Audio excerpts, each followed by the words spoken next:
dressed up like Batman? Because he is Batman, you moron. Was. Shut up, you're going to jail. I'm Catwoman. Hear me roar. Meow. I have a name. Oswald Cobblepot. I'll take care of the squealing, wretched, pinhead puppets of Gotham. This will be deadly if you eat it. But a kiss can be even deadlier if you mean it. Just the pussy I've been looking for. Be gentle, it's my first time. You don't really think you'll win, do you? I saw her first. Gotta fly. Life's a bitch. Now so am I. You're just jealous because I'm a genuine freak and you have to wear a mask. You might be right. Good evening. Welcome to this week's edition of the WayBack Movies Podcast, a show where we review the best and not so best of 80s and 90s cinema, because really, fuck the 2000s.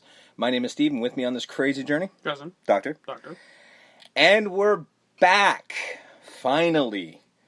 So what happened was... So things happen.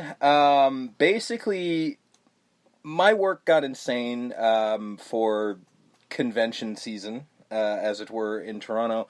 And, full disclosure, we had a metric fuck ton of wrestling to go watch. And, live. And, yeah, we just couldn't fit the show in. And also, concerts. Yes, concerts as well. Life. Yeah, life got in the way. Which life is not... not only found a way, yes, it got in the way. Exactly, which is not something we generally do. In fact, that was the longest we've ever gone without podcasting in our entire career, consisting of all of the shows we have done. Not sure if anyone sees on our Spreaker page, but there's other podcasts on there, and they vary in wrestling and movies and other stuff. Batman 66. Yes. There was that weird pop culture show we tried to go, that didn't work. That was such a mistake.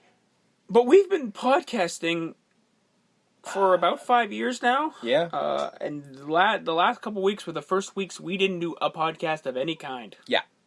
And this was not... We tried. We did. We definitely did. We tried to figure it out. Yeah. Get it out, but it just wasn't going. Yeah, it was just one of those things where it just couldn't happen. Like, I mean, usually in the case of, like, specifically with the wrestling one that we did, it was always easy that if one of us had a really busy time, the other one could pick up the slack. This one doesn't work that way. I guess it didn't help that foresight thinking. Sure. Is that we pick super in-depth movies that are gonna, like...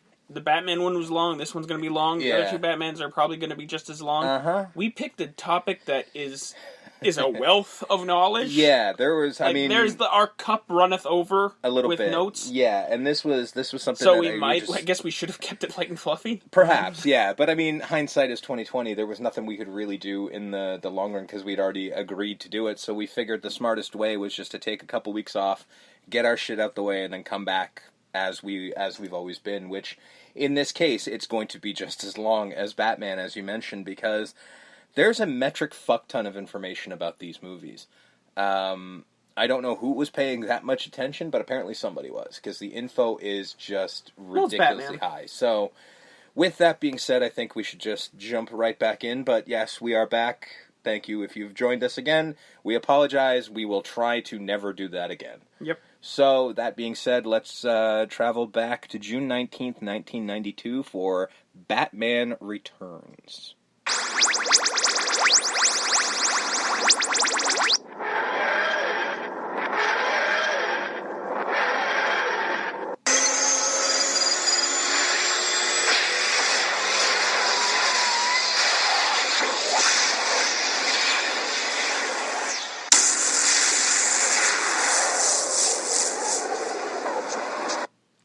So here we are, June 19th, 1992, as we said. So I am officially, I am 2 weeks away from being 10 years old. And I remember... 4 for me. Yes, and I remember seeing this movie on my birthday, which was a story that I teased a couple weeks back with our episode. This is one of my favorite movies of my late mother, or memories of my late mother. And so, leading up to my birthday... She put it on Front Street. She's like, we're going to take you to see Batman Returns because, you know, I love the original so much. She's like, we're going, but we're going to a private theater. There's only 7 seats in this theater. Oh. And it's going to be awesome. And I'm fucking excited. I'm ready for this. I'm like, it's Batman Returns, private theater. This is fucking dope. My body is ready. Yeah. Now, you got to remember, my parents don't have money. We grew up fairly poor. So this idea of a private theater was like, this is fucking mind-blowing to my 9-year-old self. So at the time, we're in this, like on the weekends, we used to go up to a trailer park. And like, we had a trailer there, and it was like our weekend getaway in the summer. It was... Your summer home, if you will. Yeah, kind of. It was our summer home. It was like a thing that we had where there's like it was like a massive park where there's just a bunch of people around. It was kind of a thing. So we're there for the summer, and we go up, and we get in the car to drive to the private theater. And this is up in Uxbridge. And so as we're driving up, my mom, who'd had a handful of pops at that point, leans out the window, goes, "So, you going to the drive-in?" Basically, that was the private theater. It was the car we were in. That, I know she meant it well, inside it crushed the fuck out of me. Really? It did. I thought we were going to a private theater. Instead, we were just going to a fucking drive-in. I'll be honest with you. When I was a kid, me and my buddy and our moms would go to the drive-in almost on a weekend basis, like every weekend. Man, I fucking love the drive-in. Dude, I would have loved it had they told me that was what we were doing. Yeah, it was the fact that it was like, oh, I was expecting this private theater, now we're in a fucking drive-in. This is bullshit. Yeah. You know, of course I didn't say anything. Drive-ins are dope, though. They are. I do enjoy them, and the one that I'm actually referring to in Uxbridge is still there. Yeah, so... there's also one in Oakville. Mm-hmm. So I had to mention that. And other towns that you probably don't know because you're not from here. You're not from here. My only memories from this are the McDonald's toys. Yeah, I had a couple of them too. And because again, when you're 4, Happy Meals are life. Yeah, I had them as well. Like the Batmobile that, like, even though it didn't actually do what it did in the movie, but if you pushed the button, the front of it came off and it kept driving. I like the Ducky. If we had those, they would be worth a metric fuck ton of money. Okay. I will get into that in a minute as to why that is. The Ducky car was dope. Yes. You can buy many of those toys where I work, oddly enough. Especially that Ducky toy. We got a lot of those fucking things. Oh, fuck yeah. You want one? There's one over there. I'm not kidding. Anyway, so Batman Returns, June 19th, 1992. Directed by Tim Burton. Screenplay by Daniel Waters. Based on a story by Daniel Waters and Sam Hamm. Based on Batman by Bob Kane and Bill Finger. Producers Denise Denovi and Tim Burton. Produced and distributed by Warner Brothers. Box office of $266.8 million against a budget of $80 million. Far cry from the original. Still profitable. Still, but we'll get into this in a minute. Yeah. So the cast. Michael Keaton returns as Batman Bruce Wayne. I put that opposite. I don't know why, because apparently I typed wrong. Danny DeVito. Let's be honest. It's Batman. It's not in this movie. No. Not in this movie or any of these movies, of any of the 4. And don't worry, at the end, I found a website that tallies how long he's in each of these movies. And yes, we will get those. So, Danny DeVito is Oswald Cobblepot / the Penguin. Michelle Pfeiffer, Selena Kyle, Catwoman. But not really. Christopher Walken is Max Schreck. Michael Goff is Alfred Pennyworth. Pat Hingle, Commissioner James Gordon. Kind of. Andrew Biernarsky as Charles Chip Schreck. Michael Murphy as the mayor. Vincent Schiavelli as the organ grinder. Christy Conway as the ice princess. Anna Katrina as the poodle lady. Paul Rubens as Tucker Cobblepot. And Diane Salinger as Esther Cobblepot. So, the Penguin first appeared in Detective Comics 58, December 1941, created by Bob Kane and Bill Finger. The Penguin is a Gotham City mobster who fancies himself a gentleman of crime, often wearing a monocle, top hat, and tuxedo. The character is a short, obese man with long nose who uses high-tech umbrellas as weapons. The Penguin runs a nightclub called the Iceberg Lounge, which provides a cover for his criminal activity, and Batman sometimes uses the nightclub as a source of criminal underworld information. None of that is in this movie. See Gotham. Yeah. He is one of the very few Batman rogues who is completely sane and in control of his actions. When he is arrested, he goes to Blackgate Prison instead of Arkham Asylum. Not in this movie. See Gotham. Yeah. Catwoman first appeared in Batman #1, April 25th, 1940, the same issue the Joker debuted. As a mysterious burglar and jewel thief, revealed at the end of the story to be a young, attractive, unnamed woman, having disguised herself as an old woman during the story and been hired to commit a burglary. Although she does not wear her iconic catsuit, the story establishes her core personality as a femme fatale who both antagonizes and attracts Batman. This is where it gets kind of funny. Kind of see Gotham. Yeah, kind of. That's a little weird. They're kids. It's a little weird, but I'll go with it because I actually kind of got invested in their romance a little bit. Yeah. Tween stuff. Yeah, but now as I read these things, just remember that they were said by a guy in the 50s. Okay? Just saying. Context, ladies and gentlemen. Context. So, Bob Kane was a great movie fan, and that inspired several Batman characters. Catwoman was partially inspired by 1930s film star Jean Harlow, who at Kane's early age seemed to personify femininity. Kane and Finger wanted to give their comic book sex appeal, as well as a character who could appeal to female readers. So they created a friendly foe who committed crimes, but was also a romantic interest in Batman's rather sterile life. Catwoman was meant to be a love interest and to engage Batman in a chess game with him. I copied and pasted that, and that's spelled wrong. But anyway, trying to reform her. At the same time, this character was meant to be different from other Batman villains like the Joker, as she was never a killer nor evil. The not a killer thing has since been relaxed at times. Much like the Penguin, she also goes to Blackgate when she is caught.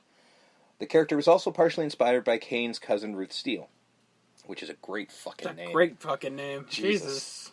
As for using cat imagery with the character, Kane says that he and Finger saw cats as kind of the antithesis of bats, saying, this is what I was talking about, I felt that women were feline creatures and men were more like dogs. While dogs are faithful and friendly, cats are cool, detached, and unreliable. I felt much warmer with dogs around me. Cats are as hard to understand as women are. Men feel more sure of themselves with a male friend than a woman. You always need to keep a woman at arm's length. We don't want anyone taking over our souls, and women have a habit of doing that. So there's a love-resentment thing with women. I guess women will feel that I'm being chauvinistic to speak this way. No, Bob. Not at all. Not at all, buddy. But I do feel that I've had better relationships with male friends than women. With women, once the romance is over, somehow they never remain my friends. I know why. You say shit like that. Broads, am I right? That's pretty much what that boils down Bob. to. Fucking Bob Kane. Add that to the list of why he's a... Yeah, giant piece of shit. Not to speak ill of the dead. Not to speak ill of the dead, but, and I mean, he did help create it, but let's face it, if you listened to our last episode, you know how little he actually contributed. Thank you, Bill Finger, is all I can say. So the production of this film, this gets rough. After the success of Batman, Warner Brothers was hoping for a sequel to start filming in May of 1990 at Pinewood Studios. They had spent $250,000 storing the sets from the first film. Tim Burton originally did not want to direct another film in the franchise. Quote, I will return if the sequel offers something new and exciting, he said in 1989. Otherwise, it's a most dumbfounded idea. You clearly don't understand money. Tim Burton's never struck me as someone who cares about big box office, though. And yet, he's directed 2 Alice in Wonderland films, but he doesn't understand sequels. This man is fucked up. Yeah, those movies made money. They did, but not as much for better or worse. Not as much as Batman. No, you know what I mean. But I mean, this is when he was a young, goofy artist. So now he's probably just like, yeah, I like having a home. Big home. When you get old, you start understanding money. Burton decided to direct Edward Scissorhands instead. We'll get there. I'm the only one who doesn't like it. Come at me, bro. Meanwhile, Sam Hamm from the previous film delivered the first 2 drafts of the script, while Bob Kane was brought back as creative consultant. Really? Did this guy get a job just because his name is like a letter away from Sam Hain? Probably, yes. I think that would be the reason, yeah. Hamm's script had the Penguin and Catwoman going after hidden treasure. Yeah. Treasure? Treasure, you say?